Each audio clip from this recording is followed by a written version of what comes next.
예수께서 이 말씀을 마치시고 갈릴리를 떠나 요단강 건너 유대 지경에 이르시니 큰 무리가 따르거늘 예수께서 거기서 그들의 병을 고치시더라. 바리새인들이 예수께 나와 그를 시험하여 사람이 어떤 이유가 있으면 그 아내를 버리는 것이 옳으니까? 사람을 지으신 이가 본래 그들을 남자와 여자로 지으시고 말씀하시기를 그러므로 사람이 그 부모를 떠나서 아내에게 합하여 그 둘이 한 몸이 될지니라 하신 것을 읽지 못하였느냐. 그런즉 이제 둘이 아니요 한 몸이니 그러므로 하나님이 짝져 주신 것을 사람이 나누지 못할지니라. 그러면 어찌하여 모세는 이혼 증서를 주어서 버리라 명하였나이까? 모세가 너희 마음의 완악함 때문에 아내 버림을 허락하였거니와 본래는 그렇지 아니하니라. 내가 너희에게 말하노니 누구든지 음행한 이유 외에 아내를 버리고 다른 데 장가드는 자는 간음함이니라. 제자들이 이르되 만일 사람이 아내에게 이같이 할진대 장가들지 않는 것이 좋겠나이다. 사람마다 이 말을 받지 못하고 오직 타고난 자라야 할지니라. 어머니의 태로부터 된 고자도 있고 사람이 만든 고자도 있고 천국을 위하여 스스로 된 고자도 있도다. 이 말을 받을 만한 자는 받을지어다. 그때 사람들이 예수께서 안수하고 기도해 주심을 바라고 어린아이들을 데리고 오매 제자들이 꾸짖거늘 어린아이들을 용납하고 내게 오는 것을 금하지 말라. 천국이 이런 사람의 것이니라. 그들에게 안수하시고 거기를 떠나시니라. 어떤 사람이 주께 와서 이르되 선생님이여, 내가 무슨 선한 일을 하여야 영생을 얻으리이까? 어찌하여 선한 일을 내게 묻느냐. 선한 이는 오직 한 분이시니라. 내가 생명에 들어가려면 계명들을 지키라. 어느 계명이오니이까? 살인하지 말라. 간음하지 말라. 도둑질하지 말라. 거짓 증언하지 말라. 내 부모를 공경하라. 내 이웃을 내 자신과 같이 사랑하라 하신 것이니라. 이 모든 것을 내가 지키었사온데 아직도 무엇이 부족하니이까? 내가 온전하고자 할진대 가서 내 소유를 팔아 가난한 자들에게 주라. 그리하면 하늘에서 보화가 내게 있으리라. 그리고 와서 나를 따르라. 하시니 그 청년이 재물이 많음으로 이 말씀을 듣고 근심하며 가니라. 예수께서 제자들에게 이르시되 내가 진실로 너희에게 이르노니 부자는 천국에 들어가기가 어려우니라. 다시 너희에게 말하노니 낙타가 바늘기로 들어가는 것이 부자가 하나님의 나라에 들어가는 것보다 쉬우니라. 제자들이 듣고 몹시 놀라 이르되 그렇다면 누가 구원을 얻을 수 있으리까? 예수께서 그들을 보시며 이르시되 사람으로는 할 수 없으나 하나님으로서는 다 하실 수 있느니라. 보소서, 우리가 모든 것을 버리고 주를 따라 싸운데 그런즉 우리가 무엇을 얻으리이까? 내가 진실로 너희에게 이르노니 세상이 새롭게 되어 인자가 자기 영광의 보좌에 앉을 때 나를 따르는 너희도 12 보좌에 앉아 이스라엘 12지파를 심판하리라. 또 내 이름을 위하여 집이나 형제나 자매나 부모나 자식이나 전토를 벌인 자마다 여러 배를 받고 또 영생을 상속하리라. 그러나 먼저 된 자로서 나중되고 나중된 자로서 먼저 될 자가 많으니라.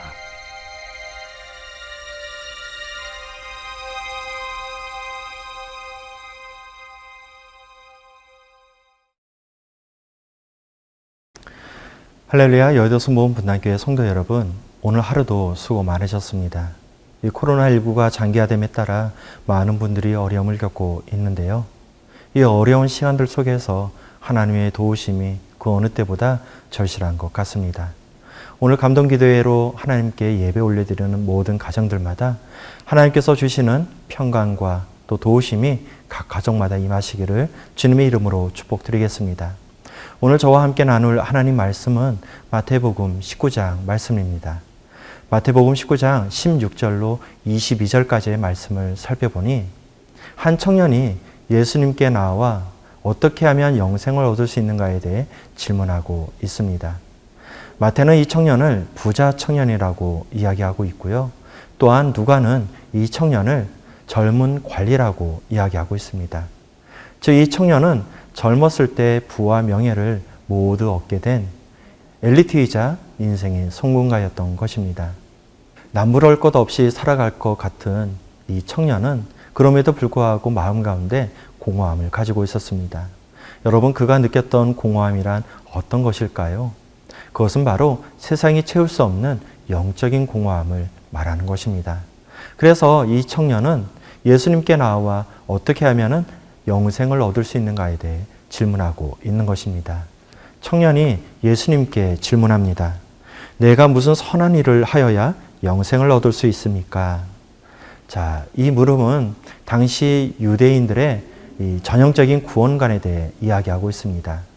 당시 유대인들은 이 선을 베품으로 인해서 구원을 얻을 수 있다라고 생각을 했었는데요.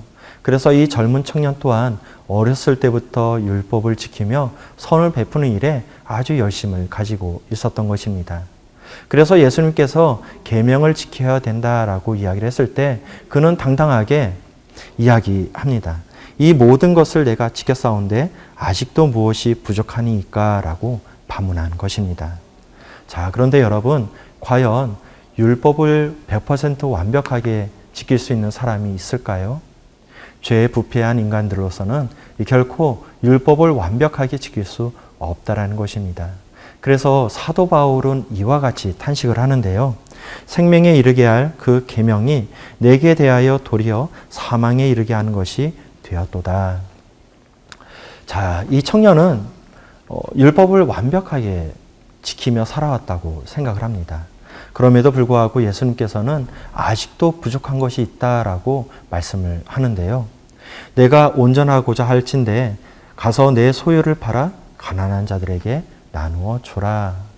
온전해지고 싶다면, 즉 부족한 것이 있는데 그것을 온전하게 하기 위해서는 이 소유를 팔아서 가난한 자들에게 나눠줘야 된다고 예수님께서는 말하고 있습니다. 자, 누가복음 말씀을 살펴보니까 예수님께서는 이 청년에게 한 가지 부족한 것에 대해 이야기하고 있습니다. 한 가지 부족한 것을 헬라어로 보니 헨소 레이페이라고 이야기를 하는데요. 이 헨소 레이페이라는 뜻은 한 가지 남은 의무라고 해석할 수 있습니다. 이 당시 사회는 로마의 식민을 받고 있었던 시대였습니다. 그래서 평민들은 삶을 살아가기가 너무나도 어려웠습니다. 역사학자들에 따르면 이 보리떡으로 두 끼만 해결해도 이 부자에 속했다고 말하고 있습니다. 이런 상황에서 부자가 되었다라는 것은 어찌 보면은 내 이웃을 사랑하라라는 그 계명을 지키지 못했고 살았다는 것을 반증할 수 있는 것입니다. 그래서 예수님께서는 이 청년에게 내 소유를 팔아서 이 가난한 자들에게 나눠주며 사랑을 실천하라라고 말씀하고 있는 것입니다. 자, 이 이야기를 들었던 청년은 근심을 하게 됩니다. 그리고 결국 예수님을 떠나가는 것을 볼 수 있습니다. 재산이 많은 그로서는 도저히 이 말씀을 지킬 수 없었던 것입니다. 자, 부자 청년은 가능하다면 이 2마리 토끼를 다 잡기를 원했습니다. 하지만 예수님께서는 그 중에 하나를 선택해야 된다라고 이야기를 했을 때 그는 갈등을 하게 되고 고민을 하게 되고 결국은 예수님을 떠나가게 되었던 것입니다. 자, 오늘 사회를 살아가고 있는 우리들에게도 보면은 이 세상과 하나님을 겸하며 살아가기를 원하는 우리 성도님들이 많이 있다라는 것입니다. 그런데 성경은 두 주인을 섬길 수 없다라고 말씀하고 있습니다. 마태복음 6장 24절 말씀입니다. 한 사람이 두 주인을 섬기지 못할 것이니 혹 이를 미워하고 저를 사랑하거나 혹 이를 중히 여기고 저를 경히 여김이라.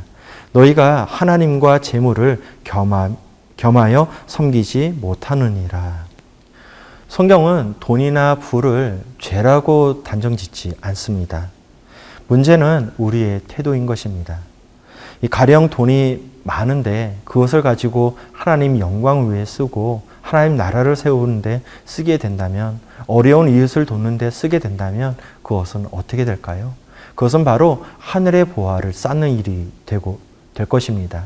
하지만 이 많은 재산을 가지고 자신의 쾌락을 쫓는데 쓰거나 아니면 사치를 하는데 그것을 모두 쓰게 된다면 하나님의 근심이 되고 말 것입니다. 그러므로 하나님께 소망이 있는 자들은 부를 탐하지 말아야 되는 것입니다. 성경은 말씀합니다. 이 디모데전서 6장 9절 말씀입니다. 부하려 하는 자들은 시험과 올무와 여러 가지 어리석고 해로운 욕심에 떨어지나니 곧 사람으로 파멸과 멸망에 빠지게 하는 것이라. 예수님을 쫓는 일에 가장 장애가 되는 일은 무엇일까요? 그것은 바로 물질에 집착하는 것입니다. 젊은 청년은 오늘 영적 공허함을 가지고 예수님께 나아오게 되었습니다. 하지만 그가 가진 재물로 인해서 그것에 집착하다 보니 예수님께 한 걸음 더 나아갈 수 없게 되었던 것입니다. 그가 가진 재물은 삶의 유익을 주는데 멈추지 않고 그의 삶에 있어서 하나의 신이 되어 그를 점령하게 되었던 것입니다. 10계명 중 2계명에 나 외에 다른 신을 두지 말라라는 계명이 있습니다. 그는 자신도 모르는 채 이 계명을 어기게 되었던 것입니다. 사랑하는 성도 여러분, 어쩌면 이 주님을 찾아와서 영생의 길을 묻는 이 젊은 청년의 모습이 우리들의 모습이 아닐까 생각하게 됩니다. 이 부자 청년은 이 영생을 갈망하면서도 이를 얻는데 실패하고 말았습니다. 그 이유는 바로 재물에 대한 집착을 버리지 못했기 때문입니다. 예수님께서는 오늘 저와 여러분에게 너의 최고의 가치는 어디에 있는가를 묻고 있습니다. 여러분, 이 물음에 어떤 대답을 하시겠습니까? 이 물음에 나의 최고의 가치는 예수님, 오직 예수 그리스도가 나의 최고의 가치입니다 라고 고백하는 저와 여러분이 되기를 주님의 이름으로 축복드리겠습니다. 기도하시겠습니다. 사랑과 은혜가 충만하신 하나님 아버지, 우리를 구원하여 주시니 감사드립니다. 우리를 위해 몸 찢기시고 피 흘리시며 십자가의 모진 고통을 다 참아내신 주님의 한량 없는 은혜, 그 은혜를 우리 마음속 깊이 새겨 주시옵소서. 그래서 언제나 어디서나 주님의 은혜에 감사하는 삶을 살아가도록 축복하여 주시옵소서. 영적인 눈을 뜨길 원합니다. 하나님의 눈으로 세상을 바라보게 하여 주시옵고 그로 말미암아 세상과 구별된 삶을 살아갈 수 있도록 우리를 축복하여 주시옵소서. 삶에 있어 최고의 가치를 주님께 두길 원합니다. 세상의 그 어떠한 것도 주님보다 앞서지 않게 하여 주시옵고 매일 주님을 증거하는 삶을 살아갈 수 있도록 우리를 축복하여 주시옵소서. 이 모든 기도 우리를 죄에서 구원하신 우리 주 예수 그리스도의 이름으로 기도드리옵나이다. 아멘. 하나님 말씀에 뜨거워 떠는 자,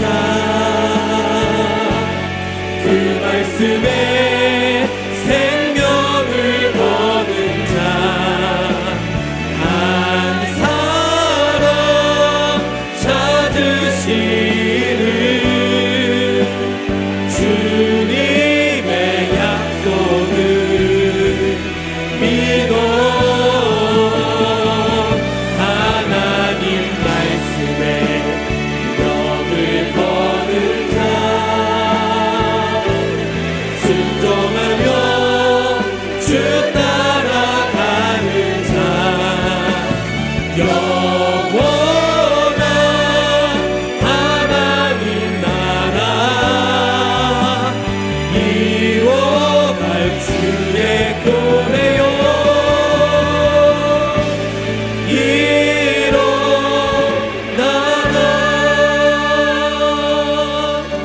처음부터 함께 고백합시다.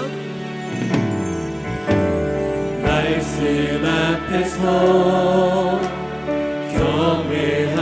경외함으로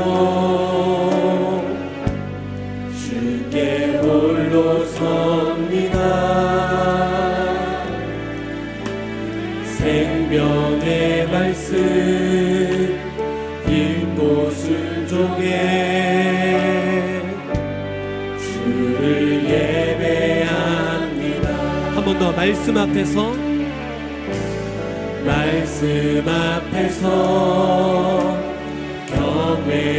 경외함으로 주께 홀로 섭니다. 생명의 말씀 읽고 순종해 주를 예배합니다. 기록된 말씀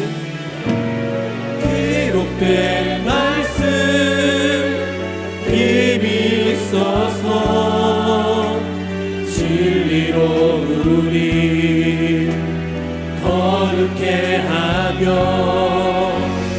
거룩한 말씀 세세 영원히 복음이 되어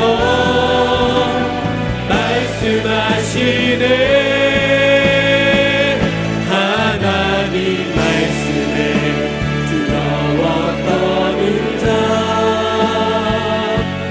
그 말씀에 생명을 거는 자 한 사람 찾으시는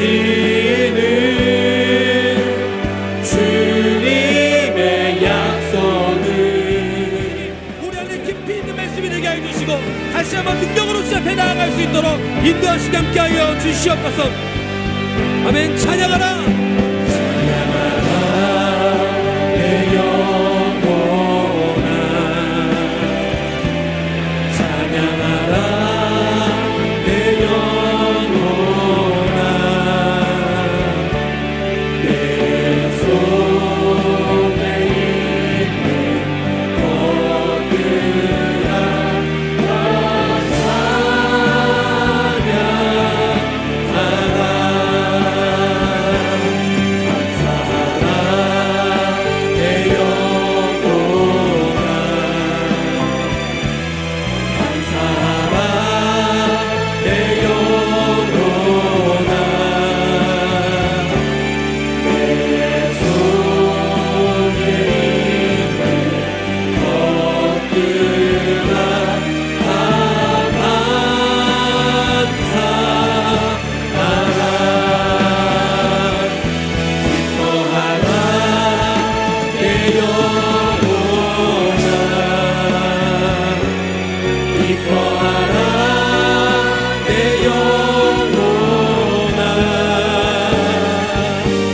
내 속에 있는 것들